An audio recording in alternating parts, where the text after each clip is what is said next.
دنیا میں ایسے لاکھوں لوگ ہیں جنہیں حق کی تلاش بے چین رکھتی ہے۔ کسی کو کلیسا میں سکون نہیں ملتا، کسی کو دولت، شہرت، عزت سب کچھ مل کر بھی روح کی بھوک باقی رہتی ہے۔ لیکن جب دل پر اللہ کی طرف سے ہدایت کی کرن پڑتی ہے تو زندگی بدل جاتی ہے۔ آج ہم آپ کے سامنے دو ایسے ہی ایمان افروز واقعات پیش کر رہے ہیں۔ ایک ناروے کی عیسائی لڑکی ماری لویزان کی روحانی سفر کی داستان، اور دوسرا ساؤتھ افریقہ کے ایک مشہور پادری سیلی ابراہیم کی حقیقت تک رسائی کی حیرت انگیز کہانی۔ دونوں واقعات دل کو جھنجھوڑ دیتے ہیں، سچائی کا راستہ دکھاتے ہیں۔ اس لیے آپ ویڈیو کو مکمل دیکھیں اور سپورٹ کریں، کیونکہ مجھے آپ کے سپورٹ کی بہت ضرورت ہے۔ بسم اللہ الرحمن الرحیم۔ السلام علیکم ورحمۃ اللہ وبرکاتہ۔ کہتی ہیں میرا نام ماری لویزان تھا، میں ناروے میں پلی بڑی، میرے والد صحافی تھے اور میری ماں فلموں میں کام کرتی تھی اور گلوکارہ بھی تھی۔ باہر سے میری زندگی خوبصورت نظر آتی تھی، لوگ کہتے تھے کہ تمہاری زندگی میں سب کچھ ہے، مگر دل کے اندر کچھ بڑا خالی پن سا تھا۔ میں نے ہمیشہ اندر سے ایک سوال سن رکھا تھا، یہ زندگی آخر کس لیے ہے؟ میں رات کو سکون سے سو نہیں پاتی تھی، مذہب کے بارے میں الجھنوں میں رہی۔ میں کلیسا جاتی لیکن وہاں جانے کا میرا مطلب عبادت یا عقیدت نہیں ہوتا تھا، بس کبھی کبھی اکتاہٹ دور کرنے کے لیے وہاں جاتی۔ سب کچھ تھا مگر میرے دل کو سکون نہیں ملتا تھا۔ میرے والد عملی طور پر ملحد تھے، پھر بھی میں خود بالکل ملحد نہ تھی،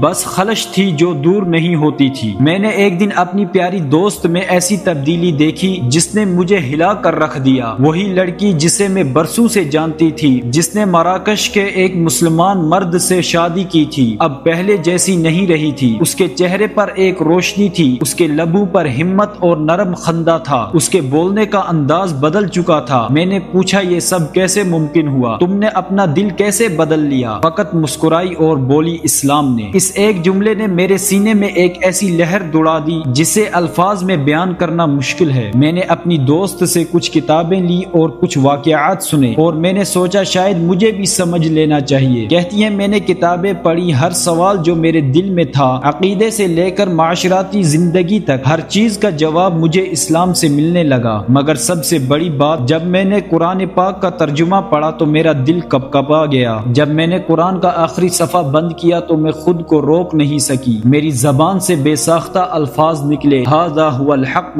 یہی تو حق ہے۔ وہ لمحہ میرے لیے کسی روشنی کی طرح تھا۔ پہلی بار میں نے حق اور باطل میں واضح فرق محسوس کیا۔ میری آنکھوں میں آنسو تھے مگر یہ آنسو خوشی کے تھے، سکون کے تھے۔ میں نے اسی لمحہ اللہ کے سامنے سر جھکایا، کلمہ پڑھا، سچ مان لیا کہ اللہ ایک ہے اور محمد صلی اللہ علیہ وسلم اللہ کے رسول ہیں، اور اسی دن سے میری زندگی کا رخ بدل گیا۔ میں نے اپنا نام بدل دیا، ماری نہ رہی، میں فاطمہ عبداللہ بن گئی۔ اب میں نماز پڑھتی ہوں، ہر صبح فجر کی اذان کا انتظار میرے لیے خوشی کا باعث ہے۔ میری نیند میں چین، میرے دن میں مقصد اور میرے باطن میں اطمینان ہے۔ میں نے پردہ اختیار کیا اور اپنے اعمال میں سادگی اور شرم و وقار لے آئی۔ پھر میری شادی ایک مصری لڑکے سے ہوئی، ہم قاہرہ آ گئے اور یہاں کا ماحول مجھے بہت بھایا۔ ایسے ماحول میں رہ کر مجھے اور بھی قوت محسوس ہوئی۔ میری ساس نے کہا فاطمہ تم واقعی ایمان میں بہت مضبوط ہو۔ یہ الفاظ میرے دل کو چھو گئے۔ اللہ نے مجھے ہدایت دی، میں اس کی شکر گزار ہوں، اور میری دعا ہے کہ اللہ ان سب کو ہدایت دے جن کی آنکھیں سچائی کے نور کی تڑپ میں ہیں۔ ناظرین امید ہے کہ آپ کو یہ واقعہ اچھا لگا ہو، ویڈیو میں بنے رہیں۔ اب پادری کا واقعہ سنتے ہیں، لیکن اس سے پہلے چینل کو سبسکرائب کریں اور ویڈیو کو لائک کریں۔ پادری کہتا ہے میرا نام سیلی تھا، میں ساؤتھ افریقہ کا رہائشی ہوں۔ ایک عرصے تک میں چرچ میں بڑا فعال پادری رہا، لوگوں کو خدا کی طرف بلانے میں میرا دل جلتا تھا۔ میری محنت اور جذبے کو ویٹیکن نے بھی سراہا، مالی مدد ملی اور میرے کام کو عزت ملی۔ میں نے اسکول کھولے، ہاسپٹل بنوائے، دور دراز علاقوں میں لوگوں تک پہنچا۔ میں نے سوچا یہی میری راہ ہے، یہی باعث فخر ہے۔ مگر ایک دن میں ایک عام سی دکان پر گیا تو وہاں ایک دکاندار نے مجھ سے ایک سادہ سا سوال کیا کہ آپ کا رب کون ہے؟ میں نے فخر سے کہا عیسیٰ مسیح ہمارا رب ہے۔ پھر اس نے پوچھا کیا آپ بائبل میں ایسا کوئی لفظ بتا سکتے ہیں جس میں عیسیٰ علیہ السلام نے کہا ہو میں تمہارا خدا ہوں، میری عبادت کرو؟ میں نے سوچا میں تو مذہب کے بارے میں بہت پڑھا ہوں، لوگوں کے سامنے تقریر کی ہے، مگر اس لمحے میرے پاس کوئی ٹھوس جواب نہ تھا۔ وہ سوال میرے لیے بجلی بن کر گرا۔ میں نے اپنی یادداشت زور سے جھنجھوڑنے کی کوشش کی، مگر ایسی کوئی واضح آیت ذہن میں نہ آئی جس میں عیسیٰ علیہ السلام نے کہا ہو کہ میں تمہارا خدا ہوں اور میری عبادت کرو۔ وہ دن میرے لیے سوالیہ نشان بن گیا۔ میں گھر آیا مگر اندر ایک خلش تھی جو کہ مٹ نہیں رہی تھی۔ میں نے چرچ میں اپنے ساتھیوں سے بات کی مگر ان کے پاس بھی کوئی واضح جواب نہ تھا۔ دل میں الجھن بڑھی۔ جب اگلی اتوار میں خطاب کرنے کے لیے کھڑا ہوا تو میری زبان ایسے بند ہو گئی جیسے کسی نے میرے منہ پر تالا لگا دیا ہو۔ میں فوراً اندر چلا آیا اور سب حیران تھے کہ آخر آج میں بیان کیوں نہیں کر پایا۔ رات کو میں بہت پریشان تھا۔ اپنے کمرے میں بیٹھ کر میں نے سچے دل سے دعا کی کہ اے خدا مجھے سچائی دکھا دے، رہنمائی دے۔ دعا کے بعد میں سو گیا اور خواب میں مجھے وہ منظر دکھائی دیا جو میری زندگی بدلنے والا ثابت ہوا۔ خواب میں ایک نورانی چہرہ میرے سامنے آیا۔ اتنی روشنی تھی کہ اس سے دیکھنا مشکل تھا۔ وہ چہرہ میری طرف اشارہ کرتا ہوا کہتا ہے تمہارا نام ابراہیم ہوگا۔ پھر اس نے میری دائیں جانب دیکھا اور کچھ سفید کپڑوں میں ملبوس لوگ ٹہلتے دکھائے۔ اس نے کہا انہی کے نقش قدم پر چلو، سچائی اسی طرف ہے۔ جب میں بیدار ہوا تو میرے اندر ایک عجیب سی خوشی اور اضطراب دونوں تھے۔ میں نے فیصلہ لیا کہ میں ہر چیز چھوڑ کر ان سفید عماموں کو ڈھونڈوں گا۔ میں نے روزمرہ کے کام پیچھے رکھ دیے اور سچ کی تلاش شروع کر دی۔ کئی جگہوں پر تلاش کے بعد ایک مسجد کے قریب پہنچا۔ وہاں کے دروازے پر میں نے وہی سفید عمامے میں ملبوس شخص کو دیکھا جسے میں نے خواب میں دیکھا تھا۔ میرا دل زور سے دھڑکنے لگا۔ وہ شخص مجھ سے مسکرا کر ملا اور کہا خوش آمدید ابراہیم، ہم نے تمہیں خواب میں دیکھا تھا۔ اس دن میں نے پہلی بار مسجد کے اندر نماز دیکھی۔ لوگ اپنی پیشانی زمین پر رکھ کر سجدہ کر رہے تھے۔ اس منظر نے میرے اندر ایک عجیب سی کیفیت پیدا کی، وہ سکون، وہ عاجزی، وہ خشوع۔ میں نے محسوس کیا کہ یہ عبادت کسی گہرے ربط کی علامت ہے۔ میری آنکھوں میں آنسو آ گئے۔ میں نے اسی لمحے دل سے اسلام قبول کر لیا۔ میں نے اسلام قبول کیا تو گھر والوں نے سخت رد عمل دکھایا۔ چرچ والوں نے مجھے بہکانے کی کوشش کی، نئی نوکری اور بڑے منصب کی پیشکش کی۔ میں نے سچائی پا لی ہے، پھر دنیا کی یہ چیزیں میری راہ کی قدر نہیں رکھتی۔ میری زندگی اب مکمل بدل گئی۔ میں نے دعوت کے کام میں پوری محنت سے حصہ لیا، لوگوں کو سچائی بتاتا اور انہیں روشنی دکھاتا۔ کچھ لوگوں نے اسلام بھی قبول کیا۔ اب میں کہتا ہوں میں نے سچ پایا جو میری اندر کی خلش کو مٹا گیا۔ کبھی کبھی مجھے وہ دن یاد آتا ہے جب ایک چھوٹا سا سوال میرے اندر سب کچھ بدل گیا، اور میں ایک شکر گزار ہوں کہ اللہ نے مجھے ہدایت دی اور میں ایک نئے نام، ایک نئے ایمان کے ساتھ زندہ ہوں، ابراہیم کے طور پر۔ ناظرین، دونوں واقعات میں سے کون سا واقعہ آپ کو پسند آیا ہمیں کامنٹ میں ضرور بتائیں، اور ویڈیو کو اپنے دوستوں کے ساتھ شیئر کریں۔ اللہ تعالی ہمیں اسلام پر ثابت قدم رکھے، آمین۔